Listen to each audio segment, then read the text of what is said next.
बिस्मिल्लाहिर्रहमानिर्रहीम। अस्सलाम वालेकुम नादरीन, आप यूट्यूब चैनल देख रहे हैं। मैं इमरान खान हूँ। अपोजिशन ने ऐलान किया कि वो ऑल पार्टीज़ कॉन्फ्रेंस बुलाएंगे और ये एक बड़ा अच्छा कदम है। देखें, दहशतगर्दी के मामले के ऊपर हुकूमत भी अपनी मनमानी कर रही है और मिलिट्री एस्टेब्लिशमेंट भी अपनी मनमानी कर रही है। जब तक कि अवामी मुंतखब नुमाइंदे या अवाम के साथ इंटरेक्ट करने वाले लोग वो बराह रास्त इन मामलात को नहीं देखेंगे और अवामी मंशा के मुताबिक पॉलिसी नहीं बनेगी, तब तक अवाम का और इदारों का आपस में एतमाद का फुकदान रहेगा।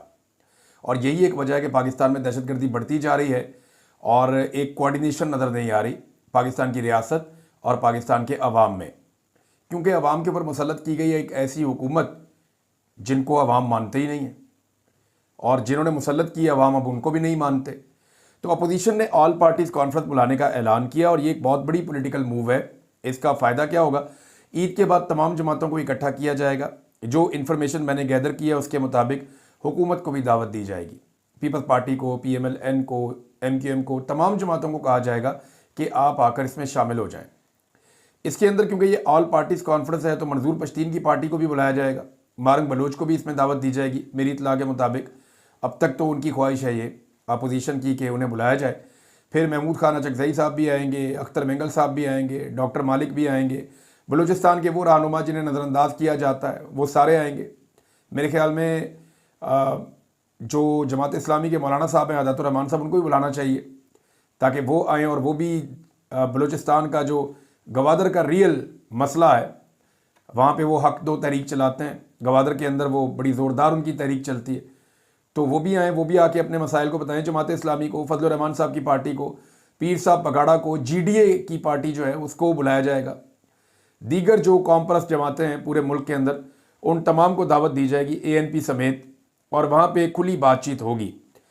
देखें, अभी ये बंद कमरे के अंदर जिस किस्म का ये एक इजलास किया गया कमेटी का, कौमी सलामती कमेटी का, और उसका जो एलामिया जारी किया गया, अब ये तो एक हॉस्टाइल इन्वायरमेंट है ना। आर्मी चीफ बैठे हुए हैं, सीनियर तरीन फ़ौजी अफसरान बैठे हुए हैं और जो हुकूमत है वो मिलिट्री एस्टेब्लिशमेंट की वजह से इक़्तिदार में बैठी हुई है, तो वो कैसे उनसे सवालात कर सकते हैं? ना कोई सवाल ना कोई जवाब। तो यहाँ पे जो ऑल पार्टीज़ कॉन्फ्रेंस है इसके अंदर मिलिट्री एस्टेब्लिशमेंट तो नहीं आएगी। वो तो अपनी तौहीन समझते हैं कि जिस जगह पे अवामी नुमाइंदे बैठें या कोई जरगा बैठे वहाँ पे आके वो जवाबात दें। हाँ, लेकिन ये ज़रूर होगा कि यहाँ पे एक मुश्तरका एलामिया लाने की कोशिश की जाएगी ईद के बाद। अब इसमें जो बात होगी, चंद चीज़ें जो मेरे तक पहुँची हैं, इनमें सबसे पहले ये है कि एस्टेब्लिशमेंट की जो सियासत में मुदाखलत है इसको भी डिस्कस किया जाएगा। फरवरी 2024 की धांधली भी इसमें डिस्कस हो जाएगी। एक्चुअल तो मामला बलूचिस्तान और खैबर पख्तूनख्वा का है कि यहाँ पे जो दहशतगर्दी है वो क्यों है, ये दहशतगर्दी कौन लेकर आया, कौन इस दहशतगर्दी के लिए ज़िम्मेदार है, कौन सी पॉलिसीज़ की वजह से दहशतगर्दी बढ़ती चली जा रही है। यहाँ पे अगर इंटेलिजेंस का एक फेलियर है, हमारी जो खुफिया एजेंसियाँ हैं अगर वो नाकाम हो रही हैं मालूमात इकट्ठी करने में या पहले से मालूमात को हासिल करके दहशतगर्दों के हमलों को रोकने में, तो उसकी वजूहात क्या है उनके ऊपर बात होगी। सियासी जमात और इमरान खान साहब को कुचलने का जो एजेंसियों का पूरा फोकस है इसके ऊपर भी बात होगी। जबरी गुमशुदगियाँ जो हो रही हैं, जो वसाइल पे वहाँ पे लोगों के वसाइल हैं, सूबों के जो वसाइल हैं उनके ऊपर वफाक ने किस तरीके से कंट्रोल किया हुआ है और वहाँ के जो मकामी लोग हैं वो कितनी पिसी हुई ज़िंदगी गुजार रहे हैं, उनकी महरूमियाँ क्या हैं। जब इन सारी चीज़ों पे बात होगी तो फिर एक एलामिया जारी होगा और वो जो एलामिया होगा वो अवामी उमंगों की तर्जुमानी कर रहा होगा। अब वो लोग फैसला करेंगे कि पाकिस्तान में क्या एक फुल फ्लैज ऑपरेशन होना चाहिए या नहीं होना चाहिए। मैंने एक सर्वे करवाया आज और सर्वे का रिज़ल्ट जो है वो भी आ गया है। मैं आपको ये दिखा भी देता हूँ जो सर्वे मैंने करवाया। मैंने सवाल पूछा था कि पाकिस्तान में जो दो सूबों के हवाले से ख़ास तौर पे मैंने पूछा था कि क्या बलूचिस्तान में और खैबर पख्तूनख्वा में एक नया मिलिट्री ऑपरेशन शुरू होना चाहिए। तो 91% लोगों ने, 91% पाकिस्तानियों ने 13,376 वोट पड़े हैं और 91% पाकिस्तानियों ने यह कहा कि नहीं, कोई ऑपरेशन नहीं होना चाहिए, जबकि 9% पाकिस्तानियों ने कहा जी कि हाँ ऑपरेशन होना चाहिए।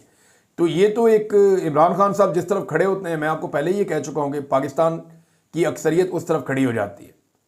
अगर आपने ऑपरेशन करना है या कोई चीज़ करनी है तो आपको इमरान खान से इजाज़त लेनी पड़ेगी, उनके साथ डिस्कस करना पड़ेगा। फिर वो जब इसको कायल हो जाएंगे और वो कोई बात करेंगे तो पाकिस्तानी फिर इमरान खान के साथ खड़े हो जाएंगे। तो इमरान खान ने बोला कि ऑपरेशन नहीं होना चाहिए, तो यहाँ 91% पाकिस्तानी जो हैं वो कह रहे हैं ऑपरेशन नहीं होना चाहिए। मिलिट्री ऑपरेशन, इमरान खान साहब का स्टेटमेंट भी आया रात को कि ये किसी मसले का हल नहीं होता, आपको सियासी हल तलाश करने पड़ते हैं, अल्टीमेटली आपको टेबल पर ही बैठना पड़ता है। दहशतगर्दी की मजम्मत करना, उसे कुचलना, उसके खिलाफ कानूनी कार्रवाई करना, ये बहुत ज़रूरी है। मुसल्ला अफराद को गैर मुसल्ला करना और जराइम पेशा अफराद को कंट्रोल करना, ये भी बहुत ज़रूरी है। लेकिन बेशतर मसाइल जो हैं वो कबायली मसाइल हैं, बेशतर मसाइल जो हैं वो मसलकी मसाइल भी हैं, बेशतर मसाइल जो हैं वो महरूमियों के मसाइल भी हैं, सियासी मसाइल भी हैं। जब आप इन सारी चीज़ों को इकट्ठा करते हैं तो आपको एक पूरी दहशतगर्दी की पिक्चर नज़र आती है। लेकिन जब आप इन्हें अलग अलग करके देखते हैं तो फिर आपको पॉलिटिकल हैंडलिंग इन सब चीज़ों की करनी पड़ेगी और साथ में रियासत को अपनी रिट भी कायम करनी पड़ेगी। तो अपोजिशन की ऑल पार्टीज कॉन्फ्रेंस ही असल जो है वो इशू को सामने लेकर आएगी, असल चीज़ों को हाईलाइट करेगी और मेरे ख्याल में कोशिश की जाएगी एस्टेब्लिशमेंट की तरफ से भी और हुकूमत की तरफ से भी कि अपोजिशन की ऑल पार्टीज कॉन्फ्रेंस जो है इसको नाकाम बनाया जाए। लेकिन ईद के बाद ये ऐलान किया गया है। अच्छा जी, मियाँ नवाज शरीफ साहब को दावत दी गई थी कि आपने कौमी सलामती कमेटी का जो इजलास हो रहा है इसमें आपने शिरकत करनी है। अब मियाँ नवाज शरीफ साहब जो है ना वो बिला वजह नाराज दविंदर बने हुए हैं, यानी वो दविंदर बने हुए हैं कि मैं जनाब नाराज़ हूँ, एक दुखी आत्मा है उनके अंदर कि जनाब मुझे लंदन से बुलाकर मुझे इतना प्रोटोकॉल दिया गया, मेरे से वादे किए गए और फिर मुझे आपने वज़ीर आज़म नहीं बनाया चौथी मरतबा। अब चौथी मरतबा जो वज़ीर आज़म बनने आए थे वो लोक विरसा संभाल रहे हैं लाहौर का, पुरानी इमारतें उनको ठीक कैसे करना है, कंस्ट्रक्शन का काम जो है वो उनके खाते में डाल दिया, उठा के कॉन्ट्रैक्टर बना दिया मियाँ साहब को। हालांकि वो चौथी मरतबा वज़ीर आज़म बनने आए थे पाकिस्तान के। मियाँ नवाज शरीफ साहब सख्त नाराज़गी जो है वो जाहिर करते हैं, लेकिन एस्टेब्लिशमेंट ये कहती है कि आप कैसे नाराज़ हो सकते हैं, भाई आपका वज़ीर आज़म है, बेटी आपकी वज़ीर आला है, जाली सीट आपको हमने दिलवाई हुई है, यास्मीन राशिद ने आपको लेंथों के साथ इलेक्शन में धूल चटाई है, इसके बावजूद हमने वो सीट आपको दे दी और यास्मीन राशिद साहबा को आपकी ख्वाहिश पे कैंसर की पेशेंट होने के बावजूद जेल में रखा हुआ है। तो मियाँ नवाज शरीफ साहब जो है ना वो अपनी दुखी आत्मा लेकर फिर रहे हैं और वो अपोजिशन का रोल भी प्ले करना चाहते हैं, हुकूमत का भी प्ले करना चाहते हैं। मियाँ साहब को कहा गया था कि आपने इस इजलास में शिरकत करनी है, 3 दफ़ा के वज़ीर आज़म है, एक अहमियत है उनकी, लेकिन मियाँ साहब वही नाराज़गी, मियाँ साहब नहीं आए। इसके ऊपर जो अर्दली हुकूमत है उसकी टका के बेइज्जती हुई है। ये मैं आपको खबर दे रहा हूँ, मुझे 2 सहाफ़ियों ने ये खबर उन्होंने कहा जी इमरान साहब हम तो रिपोर्ट नहीं कर सकते, लेकिन आपको पक्की बात बता रहे हैं कि अर्दली हुकूमत की टका के बेइज्जती हुई है एस्टेब्लिशमेंट की तरफ से कि नवाज शरीफ को हमने इलेक्शन जितवाया, वज़ीर आज़म आपका, वज़ीर आला आपकी जाली मैंडेट के साथ आपको लाकर बैठा दिया है, अब किस बात की नाराज़गी है भाई? वो अभी हमें ज़रूरत थी उनकी, उन्हें आना चाहिए था कौमी सलामती कमेटी के इजलास में, लेकिन मियाँ साहब गए नहीं। और ये मियाँ साहब बड़े समझदार हैं, वो क्यों नहीं गए? ये जो दुखी आत्मा बनने का वो एक नाटक करते हैं, वो क्यों करते हैं ये मैं आपको बताता हूँ। वजह यह है कि मियाँ साहब किसी भी एलामिया का बोझ मजीद उठाना नहीं चाहते, वो पहले ही बहुत बदनाम हो चुके हैं। मियाँ साहब ये तो चाहते हैं कि ऑपरेशन हों पाकिस्तान के अंदर, क्योंकि ऑपरेशन होंगे, हालात ख़राब होंगे तो पाकिस्तान इलेक्शन से दूर जाएगा, और मियाँ साहब इस वक्त पाकिस्तान में इलेक्शन नहीं चाहते। लेकिन मियाँ साहब किसी भी ऑपरेशन का बोझ भी नहीं उठाना चाहते। किसी एक बयानिए का या एस्टेब्लिशमेंट जो भी करना चाहती है, मियाँ साहब एस्टेब्लिशमेंट के किसी भी बयानिए का या उनके किसी भी फैसले का बोझ भी नहीं उठाना चाहते और बेनिफिशरी बनकर भी रहना चाहते हैं। अब हुआ यह है कि इन्होंने एक बयानिया तैयार किया हुआ है नवाज शरीफ साहब ने और उनके साथियों ने, वो ये है कि जब ये सारा वक्त गुजर जाएगा तो हम कहेंगे जी नवाज शरीफ साहब का जानबूझकर रास्ता रोका गया था और हमेशा से जो लोग ये खेल खेलते हैं उन्होंने नवाज शरीफ के साथ खेल खेला था और नवाज शरीफ के भाई को फंसा लिया और हमें पंजाब दे दिया, बेयारो मददगार छोड़ दिया, हमारे पास इख्तियार कोई था नहीं, लिहाजा मियाँ नवाज शरीफ साहब को दीवार से लगाकर पाकिस्तान का बेड़ा गर्क कर दिया गया। ये बयानियाँ भी अक्सर जो है वो जावेद लतीफ़ साहब सुनाते भी हैं, इसीलिए उन्हें कोई ओहदा नहीं मिला। लेकिन ये मियाँ नवाज शरीफ साहब ने जाना इसी रास्ते पे, ये सबको पता है कि अल्टीमेटली उन्होंने वहाँ जाना है और वो झूठी मूठी की नाराज़गी जो है वो शो करते रहते हैं। अब अर्दली हुकूमत की जब टका के बेइज्जती हुई तो उसके बाद फिर एक प्रेस कॉन्फ्रेंस की गई जिसमें बताया गया कि जी मियाँ साहब तो बीमार हैं और बीमार होने की वजह से अल्लाह ताला मियाँ साहब को सेहत अता फरमाए, बीमार होने की वजह से मियाँ साहब नहीं आए। अच्छा, इसमें एक फुटेज भी आई है जहाँ पे मरियम नवाज साहिबा जा रही हैं उम्रे पे और वहाँ मियाँ नवाज शरीफ साहब के साथ डॉक्टर अदनान खड़े हैं। मतलब डॉक्टर अदनान जो है ना, इनको अवार्ड मिलना चाहिए जितना इन्होंने शरीफ खानदान की खिदमत की है। कि जो फुटेज आई है ना उसमें डॉक्टर अदनान साहब ने स्टेथोस्कोप पहना हुआ है जैसे वो किसी वार्ड में घूम रहे हैं या किसी अस्पताल के अंदर घूम रहे हैं, बताए वो फुटेज को देख के लगता है कि उन्होंने वो गले में वो डॉक्टर वाला जो आला होता है ना, कान से लगाते हैं मरीज को चेक करते हैं, वो पहना हुआ है और मियाँ साहब के साथ वो खड़े हुए हैं। तो ऐसा दिखाई देता है कि शायद मियाँ साहब बड़ी इमरजेंसी में है, खुदा ना खास्ता कुछ भी हो सकता है और मियाँ साहब को फ़ौरन चेकअप की ज़रूरत पड़ सकती है। तो ये फुटेज भी जारी की गई जिससे साबित हो कि मियाँ साहब बीमार, और दूसरा ये कहा भी गया कि मियाँ साहब क्योंकि बीमार थे इसलिए वो इस मीटिंग में नहीं आए। लेकिन एस्टेब्लिशमेंट ने नाराज़गी का इजहार किया कि नहीं जी ये कोई बात नहीं है और ये हमारे साथ मियाँ साहब ज़्यादती कर रहे हैं। मियाँ साहब को लगता है कि मियाँ साहब के साथ ज़्यादती हुई है और मियाँ साहब इसके ऊपर एक बयानिया बनाने का इरादा भी रखते हैं। अब नाज़रीन, जो असल भूंचाल आया हुआ है ना, वो अहमद नूरानी साहब की स्टोरी से आया हुआ है। इस स्टोरी के अंदर ना 4 कैरेक्टर्स हैं टोटल, अगर आप देखें 4 इसके हिस्से हैं। एक जो है वो आर्मी चीफ की कज़न है, उनके बारे में कहा गया जी कि वो एक किंग की तरह, एक मलका की तरह बिहेव करती हैं और उन्हें बार बार प्रमोशन गलत तरीके से देकर, कानूनी तरीके को फॉलो किए बगैर उनको एक बहुत बड़े इदारे का CEO लगा दिया गया। ये क्लेम किया गया उस खबर के अंदर। अब इसका कोई रिबटल नहीं आया, कोई जवाब नहीं आया। दूसरा, उनके एक और रिश्तेदार हैं, उनके हवाले से खबर आई, फिर मोहसिन नकवी साहब के हवाले से, फिर उनकी साहबजादियां जो हैं उनके हवाले से आई कि उनके पास ऑफिशियल पासपोर्ट कहां से आ गए। तो इसका जवाब जो है वो ये दिया जाता है कि क्योंकि उनके दोनों के जो हस्बैंड हैं वो कोई ऑफिशियल ड्यूटी के ऊपर थे, असाइनमेंट पे थे, लिहाजा इसलिए उनको ऑफिशियल पासपोर्ट मिले तो दोनों बहनों को भी मिल गए। तो सेम डेट में कैसे मिल गए, ये भी एक बड़ा सवाल है जो पैदा होता है कि एक ही दिन में 2 अलग अलग खवातीन हैं, उनके अलग अलग शौहर हैं। और फिर अहमद नूरानी साहब ने ये दावा किया मेरे से बात करते हुए, उनका ये कहना था कि एक बेटा जो है वो दामाद वो फौज में है और दूसरा नहीं है, और उन्होंने कहा कि ये तो कागजात तो जब मर्जी जब चाहें तैयार कर सकते हैं, मेरी खबर के अंदर कोई झोल नहीं है। अच्छा, इस खबर से जान छुड़ानी थी, अक्लमंदों ने किया क्या, उन्होंने उठा के अहमद नूरानी के भाइयों को लापता कर दिया जबरी तौर पे। अब जब लापता किया जबरी तौर पे तो ये रोला बहुत बढ़ गया। BBC ने खबर चला दी, कई और जगहों पे खबर चल गई, इंटरनेशनल मीडिया के ऊपर खबर चल गई, पाकिस्तान के सारे सहाफ़ी जो हैं वो इसके ऊपर एहतजाज करना शुरू हो गए, आवाज़ उठाना शुरू हो गए। तो जब जब इस पर आवाज़ उठ रही थी तो वो स्टोरी अहमद नूरानी साहब की, जिसने इतना ऊपर नहीं जाना था, वो ये जो एक्ट किया गया अक्लमंदों की जानिब से, उसकी वजह से ये स्टोरी एकदम ऊपर चली गई। अब एक नया बयानिया दिया जा रहा है कि जनाब वो तो खुद ही कहीं चले गए हैं उनके दोनों भाई और खुद ही वापस आ जाएंगे। तो इससे ऐसा बज़ाहिर नज़र आ रहा है कि अहमद नूरानी साहब के भाइयों को अब छोड़ने का बंदोबस्त किया जा रहा है कि जान छुड़ाओ, इस मामले से इसको डाउन प्ले करना है, इसको ख़त्म करना है। लेकिन ये मामला ख़त्म होगा नहीं, क्योंकि देखिए यहाँ पे अब रिस्पॉन्सिबिलिटी जो है वो जुनैद अकबर साहब की है। हुकूमत तो ऐसी जुर्रत करेगी नहीं। जुनैद अकबर साहब ने कुछ सवालात बड़े अहम उठाए हैं। यानी मिसाल के तौर पे पब्लिक अकाउंट कमेटी की मीटिंग में जहां जुनैद अकबर साहब पूछ रहे थे कि 1947 से लेकर अब तक का तोशाखाना का रिकॉर्ड दिया जाए, वहां पे उन्होंने एक सवाल उठाया कि फौजी अफसरान को जो बैरून मुल्क से तहाइफ मिलते हैं वो कहाँ जाते हैं। उनके इस सवाल के बाद सबको सांप सूंघ गए, सारे चुप कर गए। तो मेरे ख्याल में अगर अहमद नूरानी साहब की स्टोरी पे भी वो काम करें, वो पूछें कि हाजरा सुहेल साहिबा को कैसे ये तरक्की मिली, कैसे वो इतने बड़े ओहदे तक पहुंची, फिर ये पासपोर्ट्स के बारे में वो पूछ सकते हैं ये कैसे मिले, किस कैपेसिटी में मिले। फिर वो ये पूछ सकते हैं कि जनाब ये बताया जाए कि जो एक और रिश्तेदार हैं या मोहसिन नकवी हैं, इनके ऊपर इतनी नवाजिशात और अनायात, इनके पीछे कहानी क्या है। तो ये सवालात तो उठा सकते हैं। जुनैद अकबर साहब क्योंकि पब्लिक अकाउंट कमेटी के चेयरमैन है तो वो ये बात कर सकते हैं। अच्छा, ये स्टोरी निकलने के पीछे ना एक शक का इजहार ये किया जा रहा है कि ये कुछ अंदर से भी मामलात हो रहे हैं।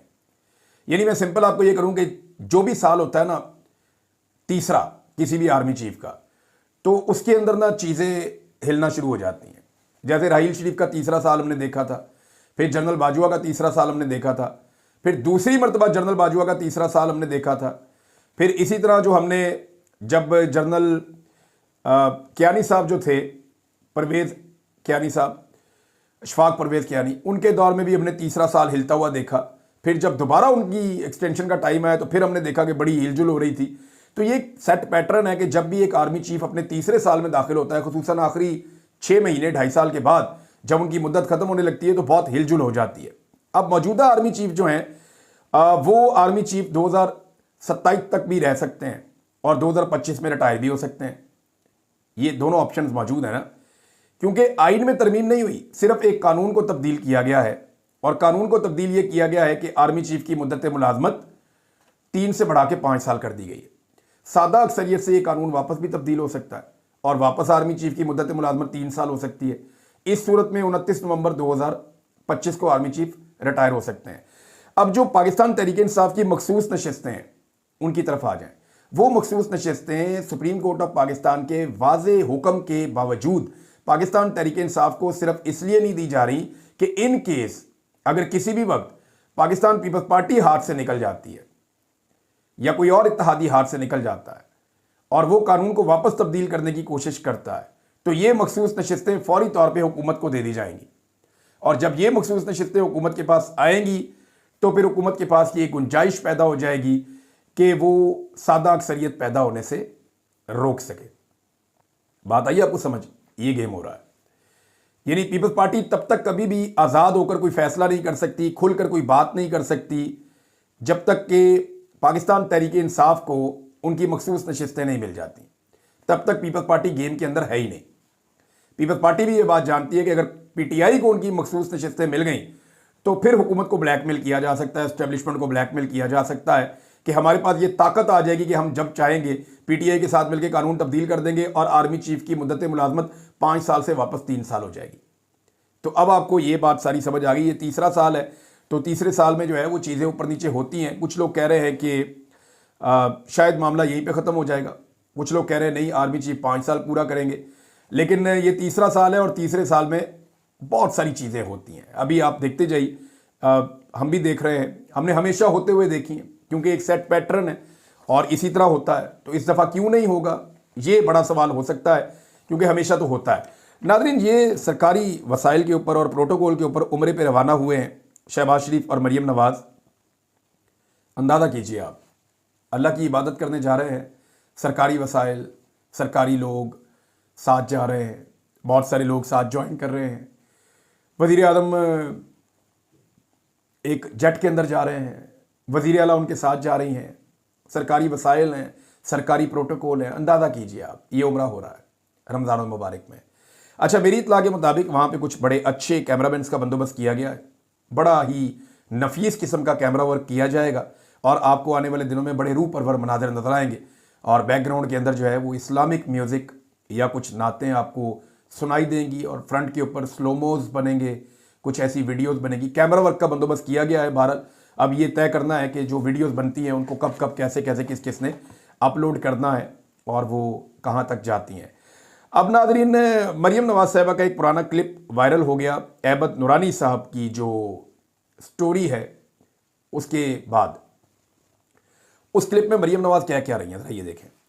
वो ये कह रही है कि अहमद नूरानी अगर कोई चीज़ निकाल कर लाए हैं तो उन्हें धमकियां नहीं देनी चाहिए, उसकी बातों का जवाब दें।